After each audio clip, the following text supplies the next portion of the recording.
Hello and welcome back. Today we're looking at a pretty unique episode of The X-Files with The Unnatural, episode 19 of season 6. Premiering April 25th, 1999, The Unnatural takes us back for a little slice of Americana. Baseball, aliens, the KKK, you know, all that good stuff. Wait a minute. The episode begins in Roswell, New Mexico, July 2nd, 1947. Hey, isn't that around the same time the UFO crashed there? Instead of little green men though, we get the next best thing, which is baseball, of course. You got this poor guy with Coke bottle glasses who couldn't hit water if he fell out of a boat. And Josh Exley, a man who's apparently so good that everyone already knows he's gonna smash it out of the park. Although after he does smash one, someone or something throws the ball back to them. At that point, I think I'd be heading home. Exley gets himself a home run, which seems to summon ghosts. Hey, who taught these ghosts how to ride horses? No, you the lovers, you can go home. X we want.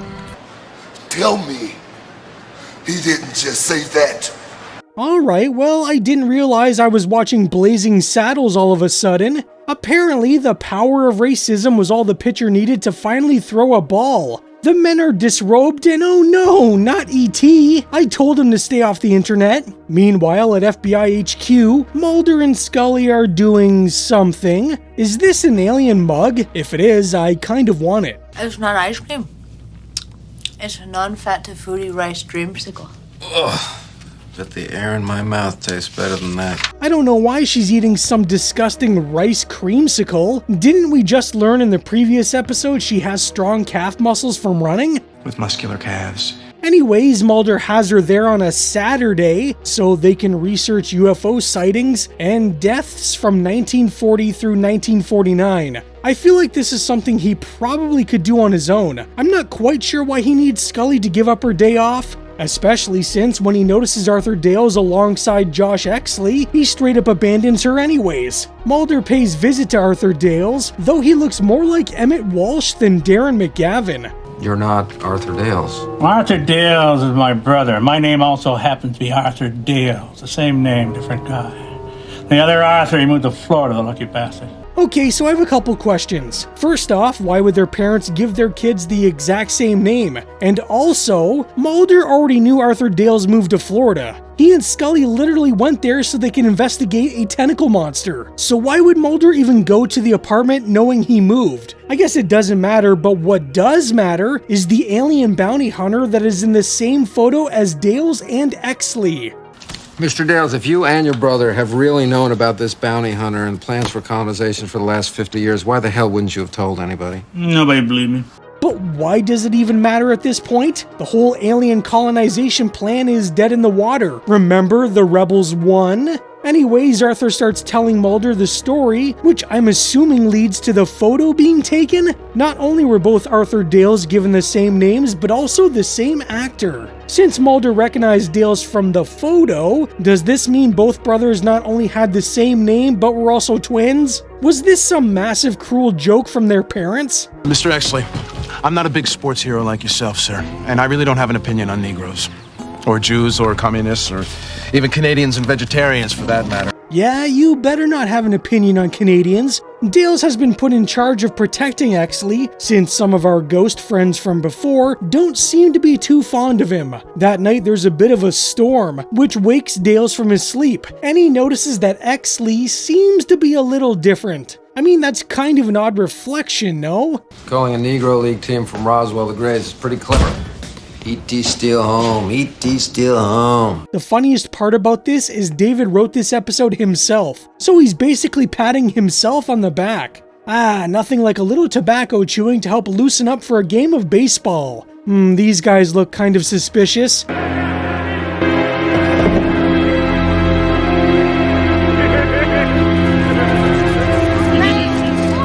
You can't really blame Dales. I mean, they did look like they were about to shoot Exley. Also, squirt guns back in the day looked really realistic. But do these grown men even know these kids? Do you think it's too late to put some money on this game? Well, good thing I didn't, because that would have ruined it. Exley starts speaking in almost alien language, which makes sense considering, well, this. It's a pretty good coincidence he just so happens to play for the Roswell Greys. Oh good, it's the green alien blood. I'm so glad it doesn't seem to affect anyone anymore. Dales makes another call to another police department looking for some background info on Exley, and the officer he speaks to sounds kind of familiar. Oh, and he looks even more familiar. The next day, Exley decides he's gonna play like shit because some scouts from the Yankees just so happen to be in the audience. Now, I don't know why a talented player like Exley would throw a game, and neither does Dales. Your name's not Josh Exley. Josh Exley is a 6-year-old kid who disappeared from Macon, Georgia about the same time that you showed up in Roswell. I ain't never been to Macon. Seems like Mr. Exley, if that's even his name, is hiding something. Something dark and disturbing that he doesn't seem to want anyone to know about.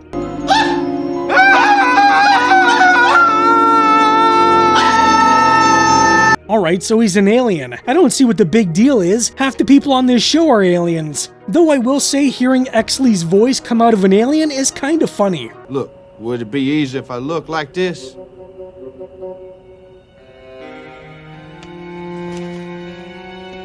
Would this be easy for you to handle? You know, I actually think that somehow makes it worse. Exley starts spilling the beans on who he is and his strange love of baseball. Apparently his race doesn't know what laughter is, which you could have fooled me, because the alien bounty hunter is definitely known for being fun. What's funny is, given how outlandish this story is, even someone like Mulder is having a bit of trouble believing it. Oh cool, Mulder and Dales are also watching the X-Files. I think these two might know each other. Dales gets a call from someone at the lab who tells him the green goo from the glove isn't from this planet, or at least he doesn't think it is. I'm not sure why Exley would need to visit him though.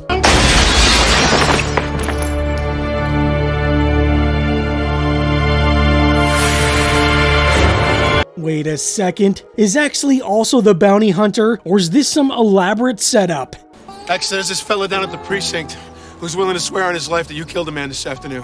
Alright, so it's an elaborate setup. But why would the bounty hunter go through all of this just to frame a baseball player? Is he jealous because Exley has a life outside of conquering the universe? The FBI, I'm assuming, have now gotten involved and want to know where Exley is, and as Dale puts it, he's gone home. Home plate, that is, because he's not about to give up baseball over a measly framed murder. We're back at the beginning of the episode, I guess, and I love how everyone runs off at the sight of an alien. You'd think that would be the kind of thing the KKK would go after, no? I don't know why Mulder never thought about throwing a baseball at the alien bounty hunter before, because it seems to be pretty effective.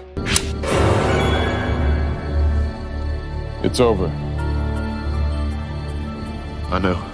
Oh hey look, it's Mr. Stabby. The bounty hunter seems to take offense at Exley's willingness to expose everything for a little baseball. But maybe if he tried getting himself a hobby as well, he wouldn't be so miserable, now would he? The bounty hunter tells Exley to show him his true face before he dies. Can he not be stabbed if he still looks like a human? I'm pretty sure Mr. Stabby will still work.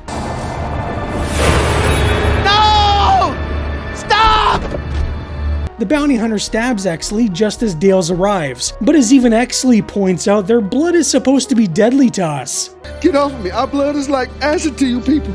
Arthur, get away. Don't touch it.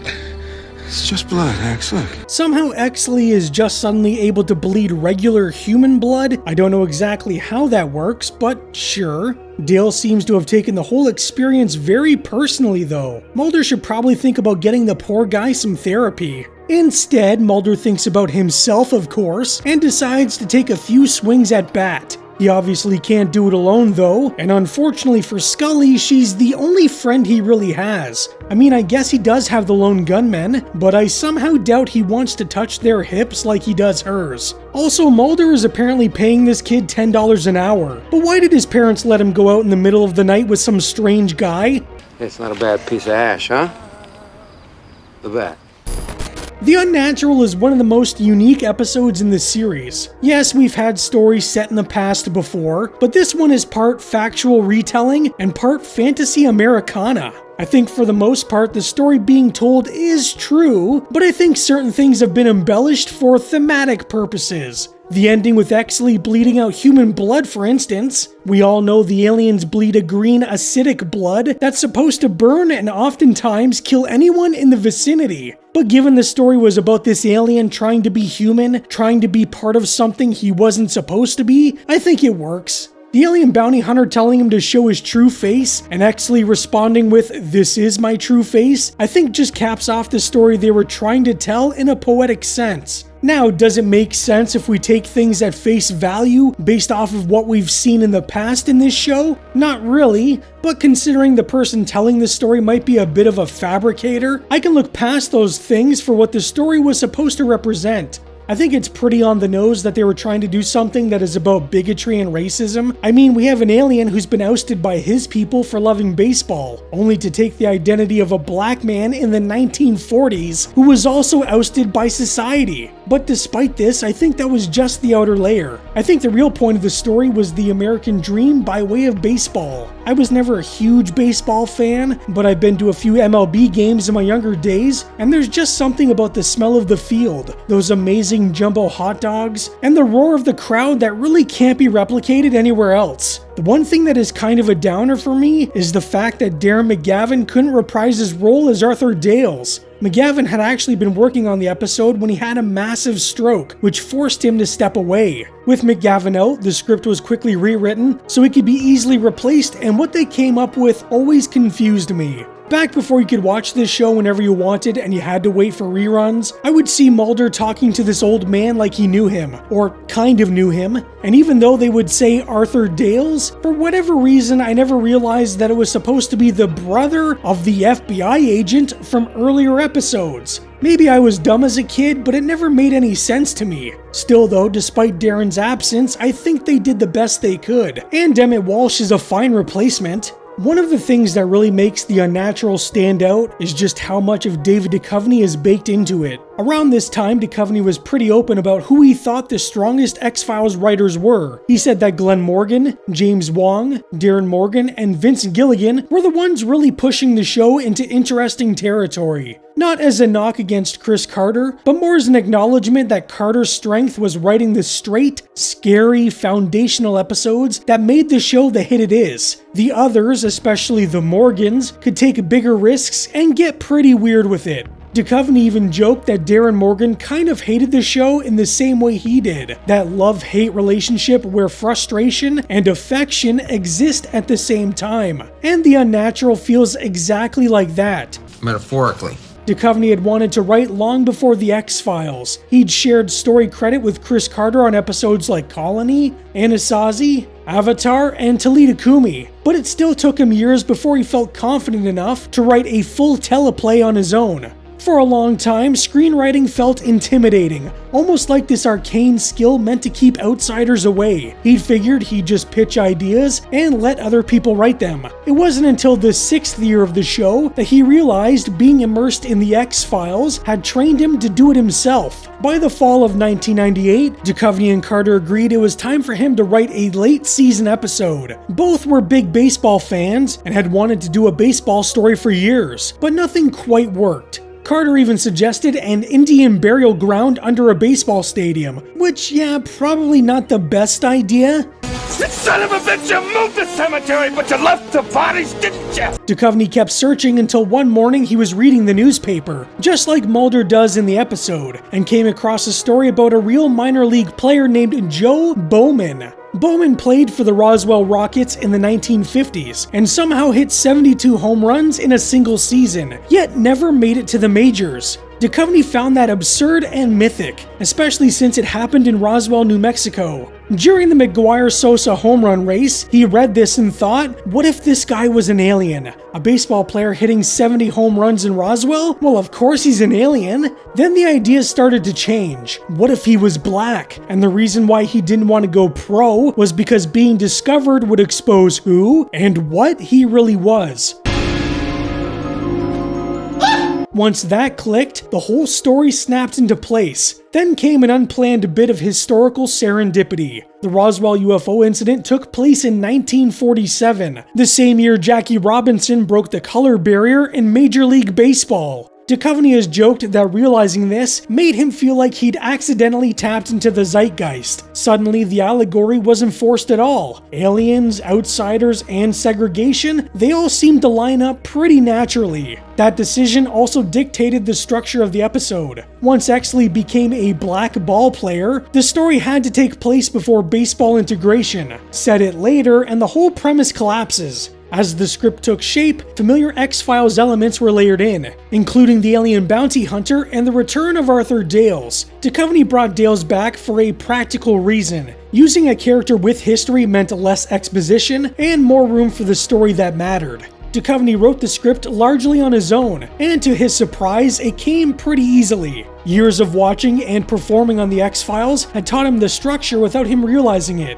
The only major rewrites came when the budget suddenly needed to lose $300,000 just days before shooting. After finishing the script, Duchovny decided to direct the episode as well, his first time directing anything. Chris Carter supported the idea, especially since directing your own script can be the best way to protect it. The flashback structure reduced Mulder's screen time, giving Duchovny room to focus on directing. Gillian Anderson joked that she'd better be careful criticizing the episode since the writer, director, and star were all the same person, and someone she had to work with on a daily basis. Production hit a major snag when Darren McGavin suffered a stroke only after 2 days of filming, forcing Duchovny to rewrite the episode again. Rather than replacing Dales entirely, Duchovny insisted on keeping him central to the story. The solution? Giving Arthur Dales a brother with the exact same name. It was a strange choice, which even Duchovny admitted, but for David, the emotional core depended on Dales having lived the story himself. Emmett Walsh stepped in at the last minute and delivered a performance that ended up being one of the episode's highlights. Walsh did have trouble remembering lines when filming, but considering he was brought in last minute and had no time to prepare, I think he does a pretty great job.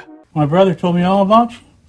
He said you were the biggest asshole. The Unnatural currently sits at 8.4 on IMDb. This one is very different, but I like it a good amount and would probably give it an 8. Up next, the lone gunman take over as Suzanne Modeski reappears out of the blue in the episode 3 of a Kind. So what do you think about The Unnatural? Let me know down in the comments. Anyways, that's all for today. I hope you're having a great day and stay spooky.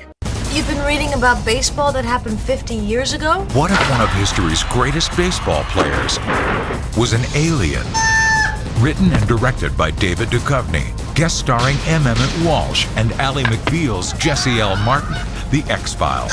An all-new episode Sunday at 9, 8 Central on Fox. Huge thanks to all my channel members, you're the real MVPs of the Spooky Squad. Your support helps keep the lights flickering and the monsters fed. If you'd like to join up and help support the channel, check out the join button below. But no pressure, just watching and liking helps a ton too.